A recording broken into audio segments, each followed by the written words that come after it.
There you are. Do you want me centered or? Where are you? There I see if am. can find you. See what you know. See? That's perfect, huh? Okay. 5, 3, 2, 1. Hi, welcome to San Francisco Liberal Buzz. I'm Denise Dory, and we like to keep things liberal here. I'm opinionated about that. I think that the facts have a liberal bias, and also humor has a liberal bias too. And I've got a great guest I'm really delighted to have here, is Debra Walker. She's of the San Francisco Building Commission, and she's here to talk to us about the future of the housing situation in San Francisco, as well as where we're going with all this building that's going on, and how it's going to affect the less well-heeled of the community. Well, it's interesting. I think if people read the article in today's Chronicle, we are anticipating adding a lot of people in the city over the next 25 to 50 years. And if you've been around walking, riding transit, or in your car looking at the landscape of San Francisco and the skyline, you'll see a lot of cranes up. Mm-hmm. The economy has gotten better for the folks with money, and a lot of the projects that have been approved over the years but not being built because the economy was bad and there wasn't a lot of interest in housing and purchases because the middle class of America and poor people sort of ran out of money. Now things are changed here. And a lot of the projects are being built that are going to be the future housing, the new housing of San Francisco. And it's mostly on the east side of the city. It's one of the big issues is that we obviously need to prepare for more people here. But it's really key in a landlocked city like San Francisco, where we're a peninsula. We have a bridge 2 ways out, and then down the peninsula is the third, that how we build is really crucial, and what we build. So building a lot isn't necessarily the right answer if it's not building the right kind of thing. Or building up high? Well, you know, we do have the issue of earthquakes in this area, and a lot of people think that building high is counterintuitive to that, but liquefaction. But there's a lot of really advanced engineering that goes into these buildings. Quite frankly, the newer buildings are probably safer than the older ones. You know. Oh, we have a call. Without even saying anything. Hello, you're on the air with Debra Walker on San Francisco Liberal Buzz. Welcome. May we have your name? Put the phone on your butt. It's a booty call, and I'm coming to bust nuts. That was nice. That was somebody having a little fun. So anyway, I was just going to. Sorry to interrupt you. That's okay. So go on. Well, I think that when development happens in San Francisco, that's usually the time when we mitigate it. What that means is we make sure that the developer in the development of the building creates proper infrastructure to support the increase either in residential or in office use. So the infrastructure we have now in San Francisco was paid for by developments of the past. And a lot of it's really, really old. If you look at what happened recently with the water main break on the west side of town, just over the hills, and now it created sinkholes where a lot of these properties are going to be totaled. There are a lot of old infrastructure. There's a lot of old infrastructure in San Francisco, in our plumbing and in our wastewater management. It's also the case that the waterfront development and waterfront, anything that we built along the waterfront is going to be at risk because of water rise. They're anticipating up to 3 meters over the next 75 years. We lost the Greenland ice sheet. So, you know, we have to really, if we don't mitigate development and have developers contribute enough, it means that the rest of us in San Francisco have to pay the price. And so we do not cover the cost of infrastructure commitment in development. We continuously have to go back to the ballot with bond measures to, do whatever, whether it's schools, build schools, do our Hetch Hetchy upgrade. All of that has been in bond measures, Yet sort they of can mortgaging privatize. our future because we're not getting enough out of development. Why are they privatizing so much? Well, I think that there's, unfortunately, we live in a capitalistic government is essentially what's happened, and not a democracy at all anymore, more like a capitalized government. Are we going to see a Walmart? I don't know, probably. Just like we have now down at the Metron, we have a Target. I mean, it's complicated because, you have to have development. You have to have development in order to help pay for your infrastructure cost. They can't pay it all, so we will always have to have a bond periodically to help cover that. And you also have a lot of people who don't have a lot of money who like to shop at Walmart and like to shop at Target. So you have differing political views, even from people who may be on the same side of the street. I noticed that. So, again, in my opinion, it's not that development is wrong. It's that we don't do it in the right way. We don't do it in a way that is for the best interest of all of San Francisco. And, I can point to many things, many reasons why that is. And I think that there's a lot of developer lobbyists who have a lot of influence over elected officials. I think you have one firm in the city whose whole job is to get these projects approved and then sell them. And they are able to get it approved because almost without exception, they have retired the debt of every sitting supervisor on the Board of Supervisors. And it's brilliant. They don't even have to donate money wondering if they have to, win or lose. They just go to the one that wins and help them retire the debt. And so a lot of these people who vote on these issues or who are in office like the mayor and the board have an interest in, these projects because the people who supported them carry them forward. And again, it's not that we shouldn't be doing development. It's that nobody has the spine to stand up and get what the city needs out of these developments. Mm-hmm. Transit contributions to help rebuild our wastewater system. All of those things. Affordable housing.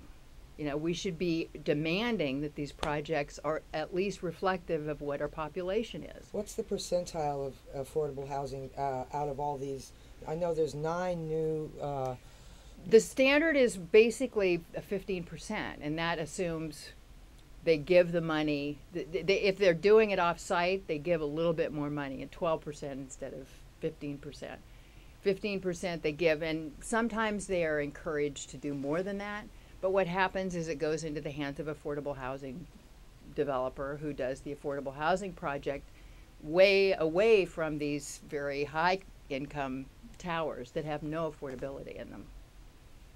So it's really, in many ways, it's not the answer. We need smart development that creates and encourages diversity. We need job production that does the same thing, not just high-end engineers, but we need to really think and plan for the blue-collar union jobs that we've lost by sending manufacturing overseas. I had that written down here about bringing manufacturing back. I've been here all my life, and my parents, I lived on the other side of the Dumbarton Bridge in Newark. When I was a baby, my mom used to bring me over the bridge to Playland and all the neat places to go, and all the lights. And the first thing I would smell when on the bridge was the bread baking. Well, we used to have this whole area we're in right now, the North Mission, was food processing. We had Best Foods mayonnaise. This building that we're in used to be manufacture mayonnaise. The building I live in 2 blocks away was the cold storage building where they'd store eggs, all the food that made the mayonnaise. You had train lines come in, and it's not like mourning for a past that isn't possibly able to be recreated here. It's being creative about bringing those jobs back. It doesn't help the world to be shipping things back and forth over these oceans. That is a waste of energy, and it's contributing to climate change. And at some point, we have to realize that bringing these jobs back, boutique manufacturing, the clothing manufacturing business, there's many things that could be made here. If we gave tax breaks to manufacturers like we're giving to Twitter, but it's a more complicated issue, and it's not the get rich quick. It's not, the whole sort of boom and bust mentality that City Hall seems to really lean towards, creating buzz and creating booms that bust. And it takes the real estate with it. And it usually affects people who have the least income the most and the quickest. So it's the history of our city to be the gold rush town. But it would be really great if in our progressive views we could actually elect people who have a broader view of things and a longer term answer. That's true. I've seen a lot of boarded up in mid-market, boarded up storefronts. Now, I thought that maybe the process could be made easier for local people to actually obtain those spaces. Well, not now, because that's the Twitter mile. And the minute the mayor announced the Twitter tax deal, the rents on Market Street went up at least 25%, which is significant for the small businesses.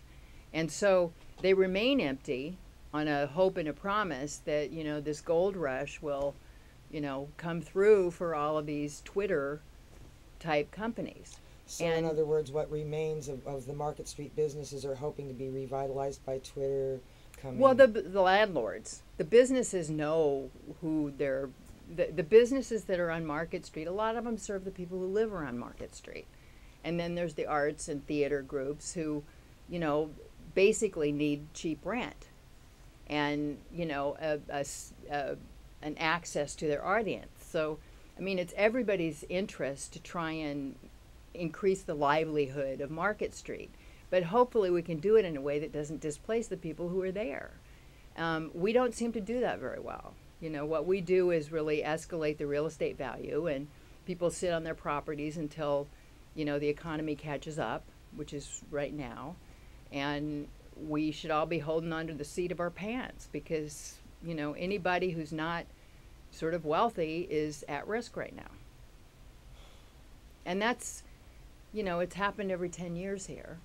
It's pretty extreme right now because the economy is so heated. The real estate market is so heated in the city.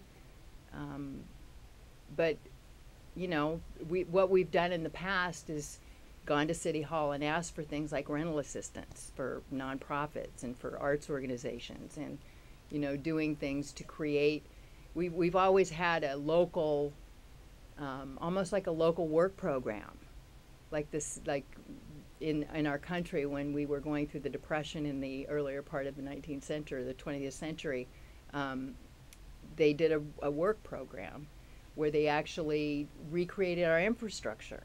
They really committed a lot of money to our trains and our highways and bridges, and they're not going to do that in Washington. They're never going to do anything again, as far as I'm concerned. They're just fighting each other.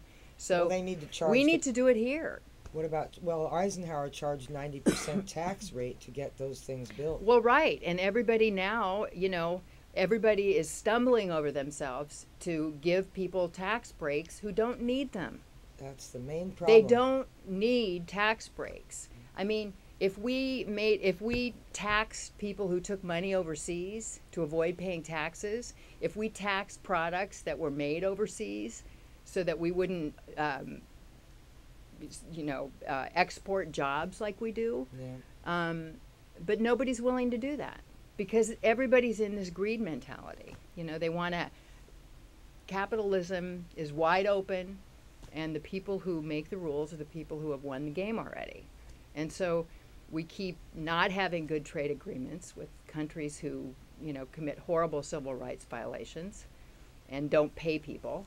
and we can't compete because they pay somebody 10 cents an hour when we pay a living wage. That's where my job Yeah. went. I built water heaters, and my job is Yeah.